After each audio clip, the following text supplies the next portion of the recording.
kowa ya yi shiru ga wannan matsala. Amma me ba ruwanka da ambatan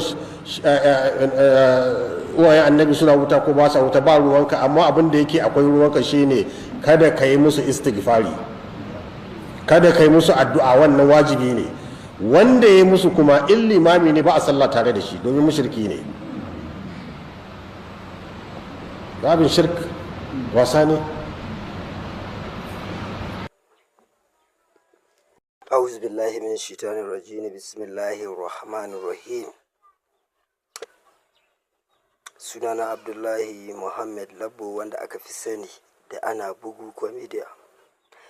Yau na fito ne ba ta gefen nishaɗantarwa ba, ta gefen raddi ne da red kawai. Raddi kuma ba kowa ne zan yi mashi ba illa wannan malamin.